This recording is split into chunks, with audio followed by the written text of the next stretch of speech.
Assalamualaikum warahmatullahi wabarakatuh. Pada kesempatan kali ini, kami kelompok 6 akan menjelaskan mengenai solusi SPL dengan metode Gauss-Seidel menggunakan bahasa pemrograman R. Ini adalah anggota kelompok kami, ada Idewa Putus Sumadi, ada Nadira Nasla, ada Faris Ilham Nurmandiri, dan ada Tiffany Anindita. Gauss-Seidel merupakan modifikasi metode Jacobi untuk mempercepat solusi menuju konvergen dengan menggunakan nilai X yang baru dihasilkan untuk persamaan berikutnya.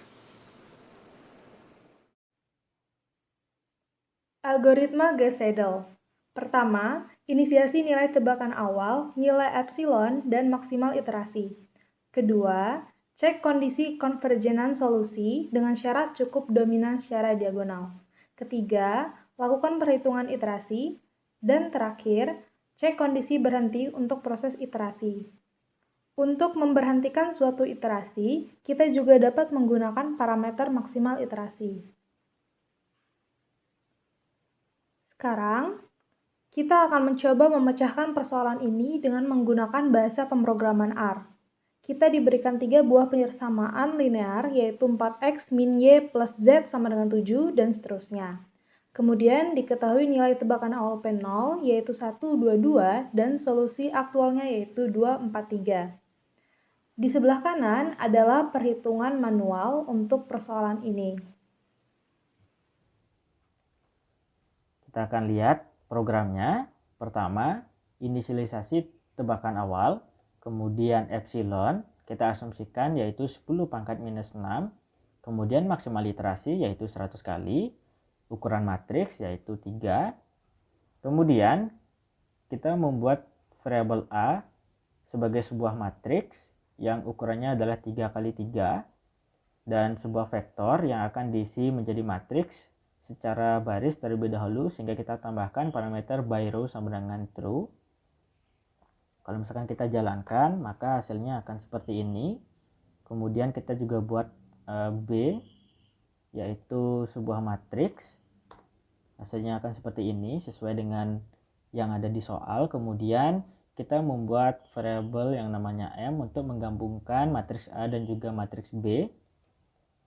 Maka hasilnya akan seperti ini.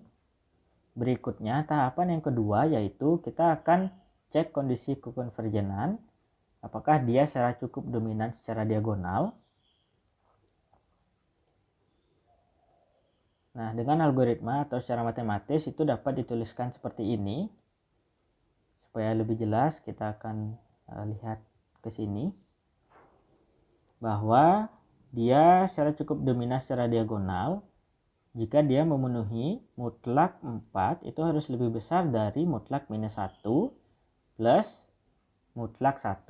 Jadi 4 harus lebih besar dari ini dan ini. Kemudian mutlak minus 8 harus lebih besar dari mutlak 4 ditambah dengan mutlak 1 dan seterusnya.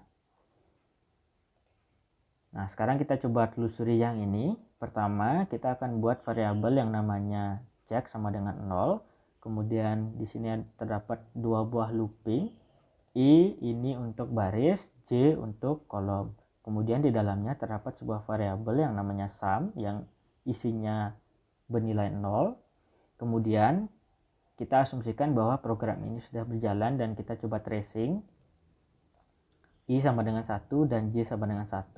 Karena dia I dan J sama dengan 1, di sini tidak ada kondisi yang dijalankan, artinya di skip. Kemudian increment J sehingga J sekarang bernilai 2. Karena dia 1 tidak sama dengan 2, maka dia masuk ke blok condition yang ini, yaitu sum sama dengan sum plus ABS AIJ. Sum yang ini akan bernilai 0. Kemudian ABS AIJ artinya absolute matriks A12. Matriks A12 yaitu yang ini. Dia akan bernilai 1, sehingga 1 ditambahkan dengan 0 hasilnya akan 1. Kemudian disimpan ke variabel sum. Berikutnya di increment lagi, sekarang J bernilai 3, sehingga 1 tidak sama dengan 3 bernilai true dan masuk lagi ke sini. Sekarang sum di sini bernilai 1 dan absolute dari A13 yaitu ini bernilai 1, sehingga 1 plus 1 hasilnya 2 disimpan lagi ke variabel sum. Increment tidak memenuhi kondisi, keluar dari loop J. Berikutnya kita akan cek apakah absolut A11 lebih besar dari sum, apakah 4 lebih besar dari 2, karena dia true masuk ke sini, maka increment check, yaitu check sama dengan check plus 1. Berikutnya kita increment lagi, baris sekarang bernilai 2, kemudian kita reset sum yang semulanya bernilai 2 menjadi 0. Begitu seterusnya sampai baris ini habis. Nah, jika cek ini sama dengan nilai n, maka dapat dipastikan bahwa iterasi akan konvergen. Nah, kalau misalkan kurang dari n, maka iterasi akan divergen atau tidak dijamin akan konvergen. Kita asumsikan bahwa matriks yang akan kita pecahkan persoalannya menghasilkan iterasi yang konvergen. Pertama, kita akan buat loop iterasi, yaitu iter sama dengan 1 sampai dengan max iterasi. Kita asumsikan tadi bahwa max iterasi sampai dengan 100 kali, kemudian kita buat variabel final error sama dengan 0. Kemudian di sini ada looping untuk baris dan juga kolom, yang di dalamnya terdapat variabel sum sama dengan 0, kemudian for j sama dengan 1 sampai dengan n, sama seperti yang tadi. Kita asumsikan bahwa ini akan looping dan akan kita tracing. Selama dia 1, i sama dengan 1 dan j sama dengan 1, maka tidak ada kondisi yang dijalankan, artinya di skip. Kemudian di increment, j sekarang bernilai 2, karena dia 1 tidak sama dengan 2 masuk ke kondisi yang ini, sehingga sum sama dengan sum dan seterusnya. Sum bernilai 0 ditambahkan dengan M12 dikali dengan nilai X yang sebelumnya, yaitu X kedua.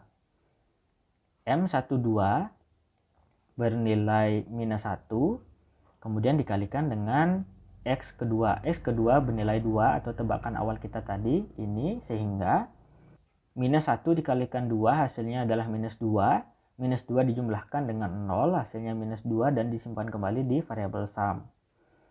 Nah, itu berikutnya kita akan looping lagi, j sekarang bernilai 3, sehingga masuk ke blok ini. Sum tadi bernilai minus 2, M13 yaitu 1 dikalikan dengan X3 atau tebakan awal kita tadi, yaitu bernilai 2, sehingga ini akan bernilai 1 kali 2 hasilnya 2, 2 dijumlahkan dengan minus 2, hasilnya adalah 0, kemudian 0 disimpan kembali di variabel sum. Nah, kita sebenarnya menghitung yang bagian ini, nilai 0. Selanjutnya kita akan mencari nilai X. Nilai X kita buat variabel yang namanya temp dengan cara 7 ini dilempar ke kanan kemudian dibagi dengan 4, sehingga M I, n plus 1, artinya kita mengambil nilai M14 yaitu yang ini dikurangi dengan sum dikurangi dengan 0, kemudian dibagi dengan M11. M11 adalah yang ini, hasilnya 7 dibagi 4 yaitu 1,75. Berikutnya kita akan cek error relatif dari persamaan itu. Kita buat variabel yang namanya error relatif sama dengan ABS temp min XI dibagi temp. X yang sekarang dikurangi dengan X yang sebelumnya, kemudian dibagi dengan X yang sekarang. Kemudian kita cek apakah final error itu kurang dari error relatif. Kalau misalkan true, maka final error nilainya diupdate. Kemudian XI atau X yang pertama, yang ini, akan diassign dengan nilai temp. Sehingga X1 ini akan bernilai 1,75. Yang ini. Begitu seterusnya, sehingga nanti diperoleh nilai ini dan ini. X2 dan X3. Berikutnya kita print dari nilai X1, X2, X3 dan juga nilai errornya. Kemudian terakhir kita cek apakah errornya kurang dari epsilon. Kalau misalkan belum memenuhi kondisi ini, maka dia lanjut sampai dengan iterasi maksimum. Tapi kalau misalkan sudah kurang dari epsilon, maka masuk ke blok yang ini, kemudian cetak solusi aproksimasi SPL, lalu print hasil dari nilai X, Y, dan Z yang kita peroleh. Kemudian terakhir kita break untuk keluar dari looping. Sekarang kita coba jalankan. Nah, hasilnya akan seperti ini. Mirip dengan perhitungan secara manual, 1,75, 3,75, 2,95 pada iterasi pertama, kemudian iterasi kedua diperoleh seperti ini. Kemudian error relatif pada iterasi ke-8 sudah sampai 10 pangkat minus 7, artinya sudah kurang dari batas epsilon yang kita tentukan tadi, sehingga dia keluar dari iterasi dan diperoleh solusi aproksimasi SPL seperti ini, 1, sekian, 3, sekian, dan 2, sekian. Dan ini sudah mendekati dari solusi aktualnya. Demikianlah pemaparan dari kelompok kami. Apabila ada salah kata dalam penyampaian, kami memohon maaf. Akhir kata saya ucapkan terima kasih. Wassalamualaikum warahmatullahi wabarakatuh.